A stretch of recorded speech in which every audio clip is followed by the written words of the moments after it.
Kuna mtu atalalamika juu ya bei ya mafuta? Shida sio bei. Shida ni kwamba hamuna kitu kwa mfuko ama namna gani? Na ndio mimi natafanya ile nitaweza. Hii ya kuweka pesa kwa mfuko, hii ya kupatia mama wetu kazi, hii ya kupatia vijana kazi, hiyo mimi naweza. Hiyo ingine sitaongea. Mimi sio waziri wa mambo ingine. Mimi ni waziri ya kuweka pesa kwa mfuko. Kutoka leo hautasikia nikiongea mengine. Hiyo ingine mkaulize wale wengine. Kwa sababu mimi nawaambia ukweli halafu mimi nachomeka. Hapana. Ama namna gani? Mimi nikikosa kufanya industrial park mniulize. Nikishindwa kupatia vijana kazi ni mimi na William Ruto.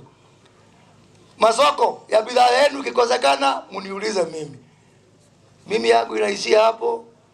Zaidi ya hapo ni kusema Bwana asifiwe na kukojea kuona ufalme wa mbinguni.